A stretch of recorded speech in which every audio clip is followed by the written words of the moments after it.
I was looking at the stack of notes for today's deep dive, and I Wow. realized we are about to try and pull off a magic trick. A magic trick. I didn't bring my top hat. No, no hat required. Yeah. But we are going to try and draw a straight line between a ruthless, high-frequency hedge fund war on Wall Street Okay. and a whirling dervish ceremony in 13th century Turkey. When you put it that way, it does sound a bit impossible. But that is exactly what makes this book, Love is the Bridge, so unique. It's the sequel. It's and the sequel to Waiting to Breathe by Vikas Agarwal. And if you thought the first book was intense, this one basically takes the safety rails off completely. It really does. And for anyone new to the deep dive, or maybe if you haven't read Waiting to Breathe, don't worry. We're going to give you all the context you need. For sure. But the core theme we are wrestling with today is something I think everyone listening has felt at, 3 in the morning. It's longing. Longing. It's such a specific, heavy word. It's not just wanting something. It's a physical ache. It's a void. Exactly. But the argument this book makes, and it's a big one, is that longing isn't just a passive emotion, it's an engine. An engine. I like that. It drives corporate takeovers, it drives survival in war zones, and it drives spiritual awakening. And the central thesis here, the thing that ties that hedge fund to that dervish, is that love isn't just a feeling, it's a bridge. A bridge. It's a piece of infrastructure. That's how the book treats it. Yeah. Something that connects you across trauma, across time, and as we'll see by the end, even across death. So let's set the stage. We are following the protagonist, Ari Nazrani. Where did we leave him? At the end of the last book, Ari had essentially walked away. He was the high-powered tech executive who just completely burned out, looked at his life and said, I'm done. Right. He was searching for something real. For authenticity, yeah. He wanted to reconnect with his family, with his roots. He wanted peace. And the universe, in its infinite sense of humor, said, peace. No, I don't think so. Exactly. Love is the bridge. Picks up right there. Ari is trying to live this quiet life, but the world is, well, it's burning down around him.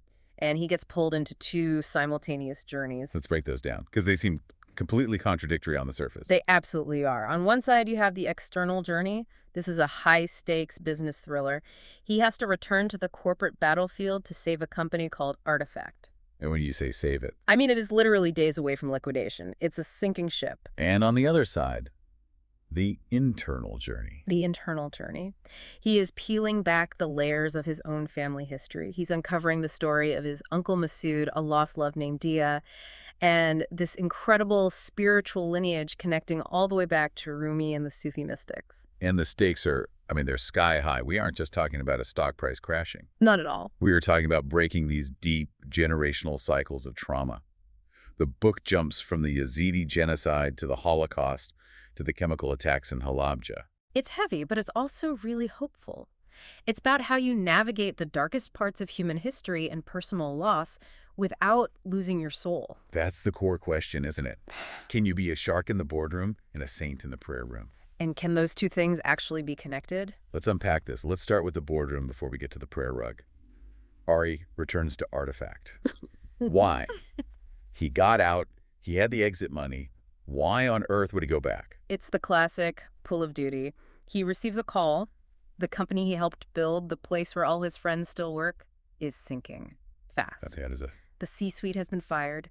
The stock is down 97%. 97. It's basically wallpaper. They have 4 months of cash left. 4 months? That is terrifying. That's not a runway, that's a plank. It's a death sentence in the corporate world. And the board asks him to step in as CEO. Now, Ari's initial reaction is, resistance. He's done with that life. Of course. But he realizes that duty isn't just about what you want to do. It's about where you are needed. And he makes a very, very unusual deal to take the job. This is one of my favorite parts of the business strategy in the book. He doesn't take a massive salary. No, he takes a $1 salary. $1. One single dollar. But, and this is the key, he asks for equity tied strictly to performance. Okay, so what's the deal? The deal is, for every 100% increase in the stock price, he gets 1% equity. And it's capped at 10%. Wait, hold on. Let's do the math on that. For every 100% increase, that means he has to double the value of the entire company just to get his first slice of the pie. Exactly. It's an incredibly aggressive structure. Most CEOs want a guaranteed package. Pay me $10 million even if I run this thing into the ground. The golden parachute. Right. Ari completely flips that script. If he fails, he gets nothing. Literally $1. If he succeeds, he owns a massive chunk of the company he just saved. It's total skin in the game. It's the ultimate alignment of interests. It is. And psychologically, think about what that does for the employees. They look at this guy and they know he isn't there to loot the burning building. He's there to put out the fire. He's locking himself inside with them. His fate is their fate. And speaking of employees, there's this scene called the all-in meeting. I think this is just a masterclass in psychology and leadership. He stands in front of a completely demoralized workforce and gives them a choice. It's a brilliant, totally counterintuitive move. He gets up there and he's brutally honest. He tells them, we have 4 months of cash. We are in a fight for our lives. No sugarcoating. None. And then he offers them a choice. You can take a generous severance package right now, 3 months pay, and walk away. No questions asked, no hard feelings. Wait a second. He's trying to save cash, but he's offering to pay people to quit? That sounds reckless. It sounds insane to a traditional CFO, right? But he says the alternative is to stay, take a 75% pay cut in cash salary. 75%. Ouch. A huge cut. But the difference is made up in stock options at the current rock bottom price. So stay and fight. That is so bold. It's like Seth Godin's concept of the dip applied to HR. Yeah. You create a filter. And it's exactly what it is. It filters the mercenaries from the missionaries. Oh, I love that distinction. The people who are just there for a paycheck, they take the severance and leave. And honestly, in a crisis, you want them to leave. Why is that? Because in a crisis, neutrality is dead weight. You can't have people just taking up space. You need believers. The people who stay. The people who stay are the ones who believe in the mission. They believe the company is worth saving. So overnight, he ends up with a smaller team, but it's a team that is completely aligned, a team of true believers. He stripped the organization down to its fighting weight. Okay, so he has the team, but he still has a broken business. A motivated team can't fix a broken engine just by pedaling harder. No, absolutely not. And this is where the systems thinking comes in. He uses something called the theory of constraints. Right. And I love that the book actually goes into the methodology here. It doesn't just hand-wave it. This is based on Elihu Goldratt's famous business novel, The Goal. A total classic. I remember reading that in business school. It's the Boy Scout hike analogy, isn't it? That's the one. Exactly. For those who haven't read it, the idea is that in any system, like a line of Boy Scouts hiking a trail, the speed of the entire group is dictated by the slowest person. The bottleneck. In the book, that kid is named Herbie, right? Poor Herbie. Yeah. But the point is, if you try to make the fast kids at the front of the line walk faster, the group doesn't arrive any sooner. The gap just gets wider. To speed up the whole group, you have to find Herbie and help him walk faster. You have to fix the bottleneck. So at Artifact, everyone is running around trying to fix marketing, sales, engineering. All at once, they're trying to make the fast kids faster. Right. They think, oh, sales are down, we need better ads, or No. the website is slow, let's optimize it. But Ari looks at the data, he ignores the noise, and he realizes that the problem isn't demand. Buyers actually want the product. The problem is supply. Sellers are leaving the platform in droves. So he asks the big question, why? Why? Because they weren't getting paid on time. Or at all, sometimes. The payment system. The boring, unsexy payment system. That was their Herbie. It was this old, crumbling piece of code. So sellers would sell an item, but the money wouldn't hit their bank account for weeks. And so they left. Of course they would. They left. No sellers means no inventory. No inventory means buyers leave. It's a death spiral. Yep. A vicious cycle. Exactly. So instead of launching some flashy ad campaign, Ari grabs an engineer named Sergey. They lock themselves in a room. They ignore everything else, the board, the press, the marketing team, and they spend 10 days just rebuilding the payment engine from scratch. And Sergey pulls it off. In 10 days, he fixes it. And suddenly, trust is restored. Sellers see the money hitting their accounts instantly. They come back, inventory goes up, revenue starts to flow again. He fixed the pipe so the water could flow. That's the perfect way to put it. It's such a good lesson. Stop trying to fix everything and find the one thing that is actually holding you and everyone else back. But of course, just as he's fixing the internal mechanics, there is a war happening outside the walls, a hedge fund war. The external threat. This is where it gets really dramatic, straight out of a Wall Street movie. Yeah, you have these two titans, these two massive egos clashing over this tiny, dying company. In one corner, you have Don Ackerman, the bull. He's the activist investor who owns a huge stake and believes in the company. And in the other corner, Charles Ike, the bear, the short seller who wants the stock to go to zero. He's actively trying to kill it. Now, reading the source material, this feels very, very familiar. It feels like a clear allusion to the real-life feud between Bill Ackman and Carl Icahn. It absolutely does. The book leans into it. It mirrors that legendary bitter rivalry. In the book, the backstory is that these two have a history. Ike lost $100 million to Ackerman on a previous deal called Health Choice. So it's personal. It's not about business anymore. Ike is shorting Artifact purely out of spite. He wants to destroy the company just to hurt Ackerman. It's a proxy war. It is entirely a proxy war. And there's this chilling scene where Ari goes to meet Charles Ike in his office. It's described as cold, sterile, like a morgue. And Ike explicitly tells him, I want the stock to go to zero. He doesn't care about the employees. He doesn't care about the product. He just wants to win the game. And this brings us to a concept I think we need to clarify for everyone listening, short selling. Because to understand the danger Ari is in, you have to understand the mechanics of what Ike is doing. Right. It's crucial. So shorting a stock means you are betting the price will go down. But to do that, you have to borrow shares from a broker and sell them immediately at the current price. Let's say it's $10. So you get cash in your pocket, but you owe the broker those shares back at some point. You have a debt of stock. Exactly. You are hoping the price crashes to, say, $2. Then you buy the shares back at $2, return them to the broker, and you keep the $8 difference as profit. But if the price goes up, You are in serious trouble because you still have to return the shares. The price goes to $20. You have to buy them at $20 to return them. You lose massive amounts of money. Your potential loss is theoretically infinite. and Ike is betting the farm that Artifact goes to zero. He's pushing out negative press, scaring away other investors, driving the price down. Ackerman is powerful, but he's bleeding money. He can't stop it alone. Ari needs a savior. He needs a white knight. Enter Aaron Griffin. Aaron Griffin, Yeah. Ari's former mentor, the guy who is running this massive company called Nile, which is, pretty clearly an Amazon stand-in. Right. And Aaron steps in. But what's so interesting is how he steps in. He doesn't just give them a loan or a bit of cash. No, he does something much more surgical. He buys $250 million of stock at a 100% premium. Whoa. So he pays double the market price. Why on earth would he do that? That just sounds like bad business, like he's throwing money away. It's strategic warfare. It's a financial nuke. What he does triggers a short squeeze. Okay, break that down for us. What's a short squeeze? Remember, Ike has shorted the stock. He has borrowed and sold millions of shares, and he needs the price to stay low or go lower. Right. Aaron comes in and buys a massive block of shares at double the price. Instantly, the market price skyrockets to match Aaron's offer price. All the computer algorithms see it and adjust. So ICE is suddenly deeply underwater on his bet. Deeply. He is losing millions and millions of dollars by the second. To stop the bleeding, Ike has to buy shares to close out his short position. But his frantic buying Drives the price up even further. It's a feedback loop of pain for the short seller, a death spiral.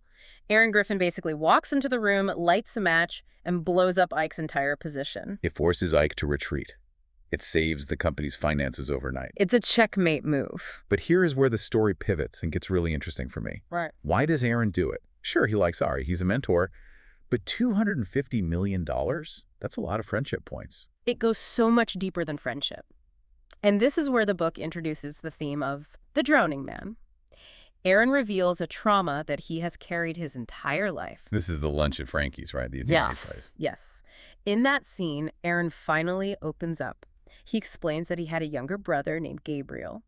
When Aaron was 4 years old and Gabriel was 3, Gabriel drowned in a swimming pool. Oh, wow. And Aaron saw it happen. He was just a little kid. He didn't understand what was happening at the time, but he carried this immense unspoken guilt of not saving him his entire life. And it drove him. It drove everything. His need for control, his corporate ambition. He was trying to conquer death by controlling everything else around him. And then he has this spiritual experience. This is a wild turn. It is. He does an ayahuasca ceremony down in Peru.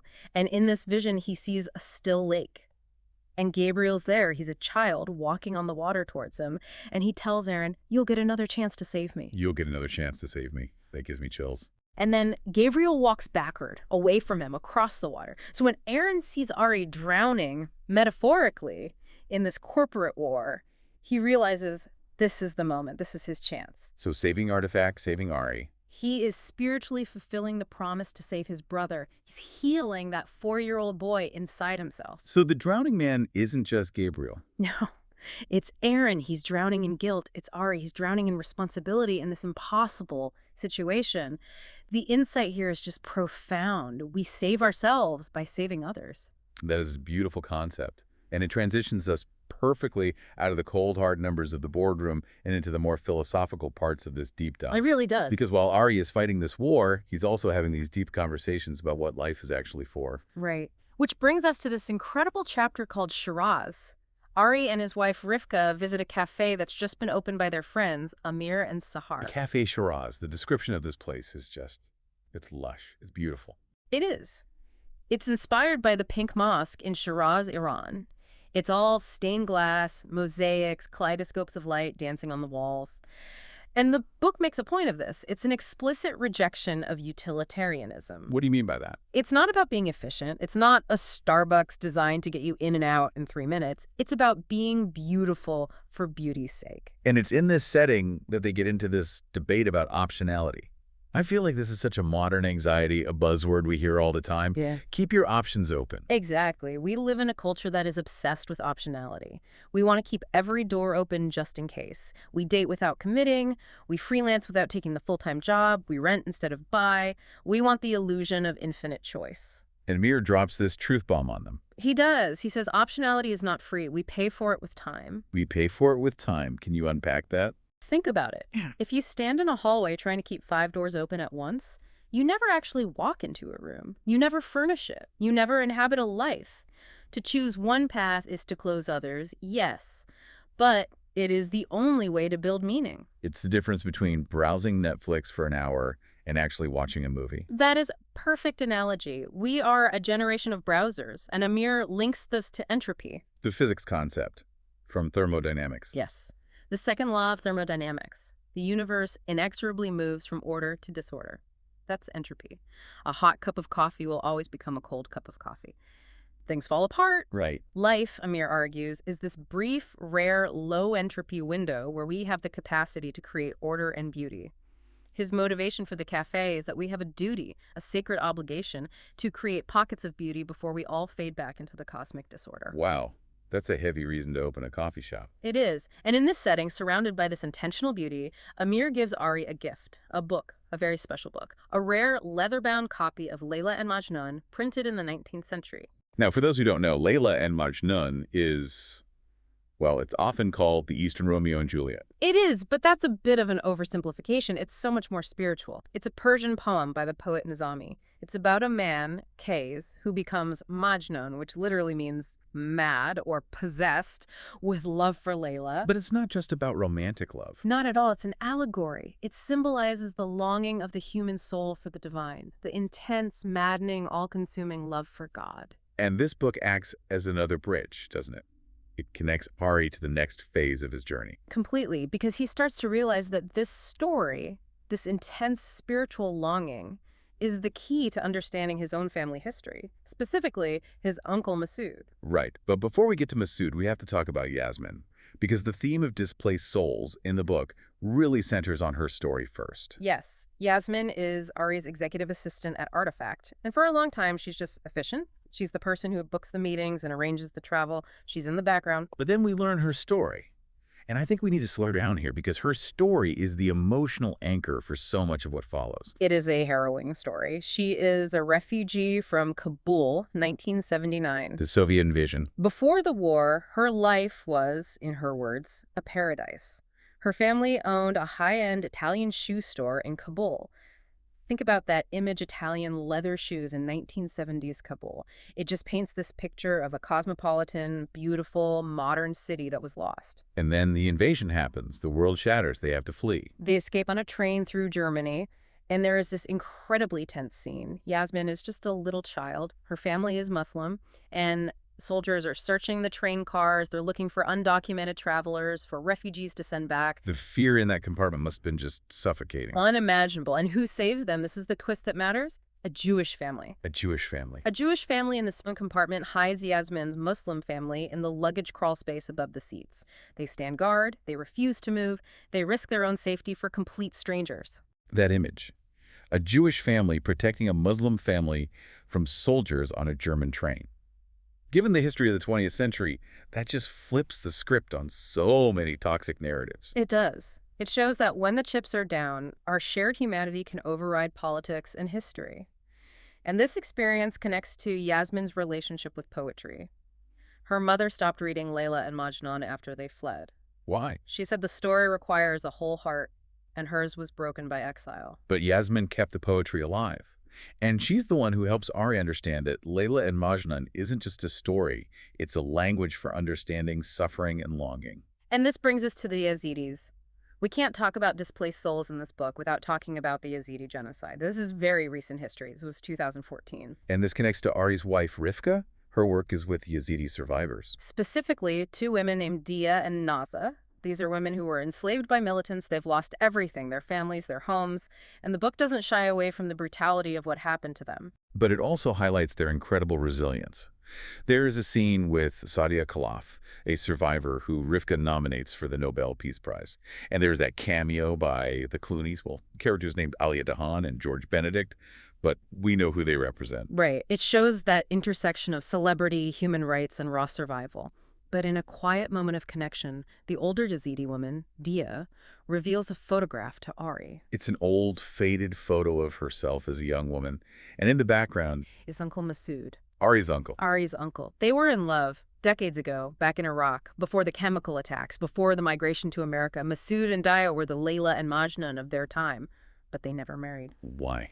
That is the central mystery Ari has to solve. Right. To do that, he has to go to the source. But before he goes to Turkey, there's one more stop on this Displaced Souls tour. Berlin. Berlin. Rivka, Ari, and Rivka's mother Esther go to Berlin. And they're looking for traces of Rivka's grandfather, Abraham Stern, who was lost in the Holocaust. And this part of the book explores the Stolperstein. Can you explain what those are for listeners who might not know? They are stumbling stones. They are these small, simple brass plaques embedded in the sidewalk right in front of the houses where Jewish victims of the Holocaust used to live. So you encounter them in your daily life. Exactly. They have the name, the birth date, and the date of deportation or death. It's such a powerful, decentralized form of memorial. You literally stumble upon their memory in the street. And Ari hires researchers. They use the Erelson archives, and they find out Abraham wasn't just lost.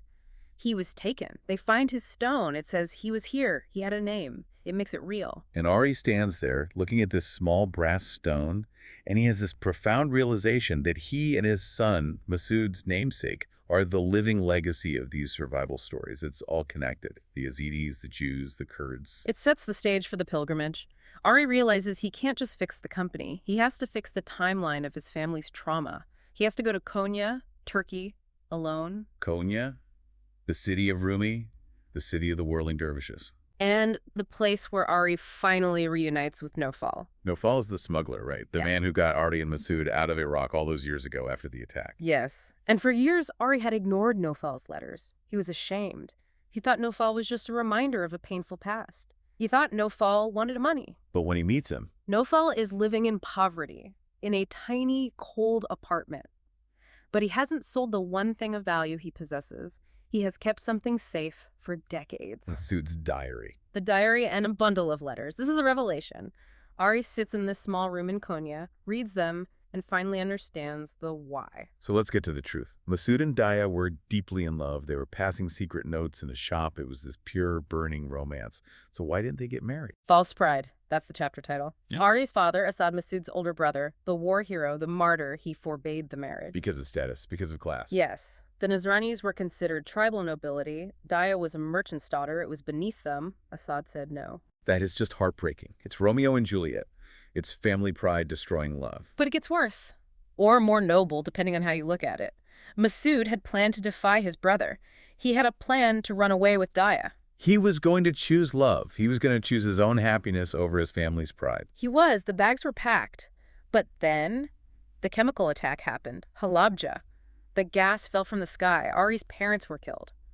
Ari was left an orphan, sick, barely alive. And Masood had a choice. This is the crux of the entire book. This is the moment everything turns on. He could run away with Dia and start a new happy life, or he could take this sick, orphan nephew Ari and smuggle him to safety. But smuggling a sick child is dangerous and slow. He couldn't take Dia with them. He had to choose between his lover and his duty, between his future and Ari's. And he chose Ari. He sacrificed his Layla to save his brother's son. In the diary, there is a poem titled Fana, which means annihilation. Masood writes about accepting the annihilation of his own desires. He writes, "If he must go, then so shall I." He tied his fate to Ari's. My God. So Ari realizes that his entire life, his success, his family, his ability to breathe, was paid for by Masood's heartbreak. Exactly. Ari always thought of Masood as the sad, lonely bachelor who never found love, but he realizes Masood didn't die empty. He died a man who had poured all the love he had for Daya into a single vessel named Ari. And this leads us to the climax, the Sema ceremony. This scene is visually incredible. It is. Ari visits the tomb of Shams Tabrizi, Rumi's spiritual companion, and then Rumi himself, and he watches the whirling dervishes perform the Sema. Describe this for us. The symbolism is so dense, so beautiful. The dervishes wear these tall camel hair hats called sikh.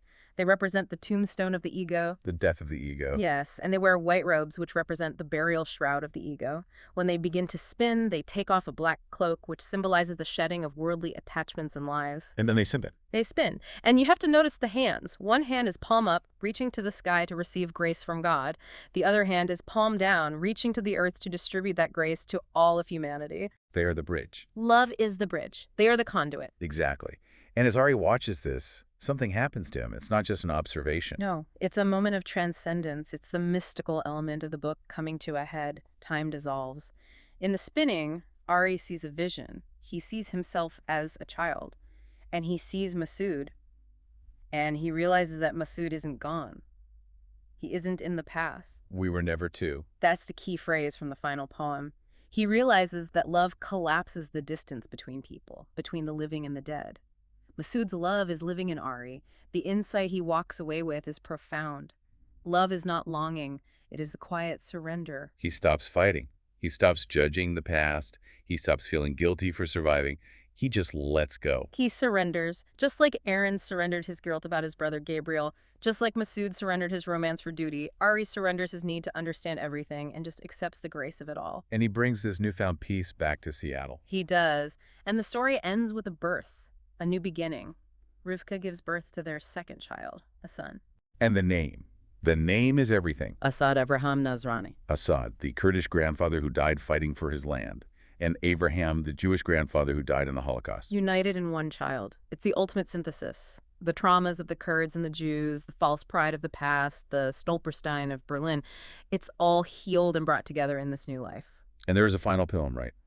We were never two. Yes, it reflects that core Sufi concept of wada al-wujud, the unity of being, the idea that the lover and the beloved are one, the dead and the living are one.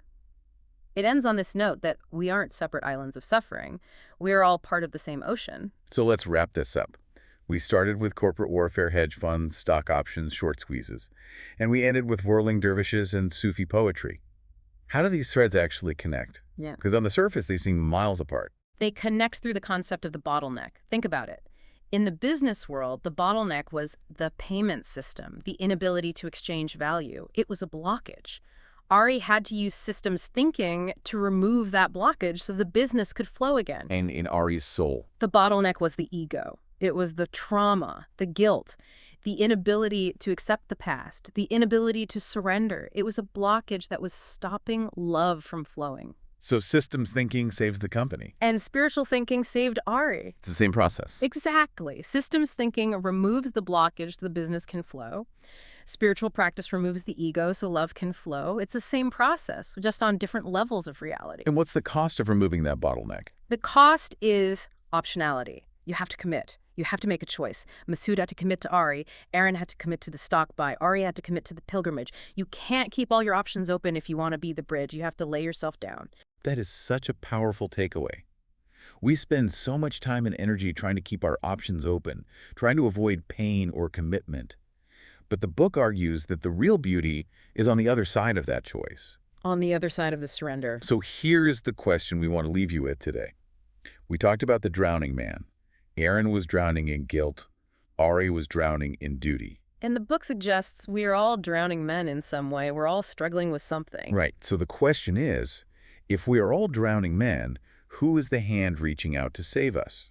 And more importantly, are we brave enough to take it? Or, and maybe this is the real point, Are we brave enough to stop treading water, stop fighting the current, and just become the hand for someone else? That's it for this deep dive into Love is the Bridge, a story of business, beauty, and the ultimate surrender. Thanks for listening. See you next time.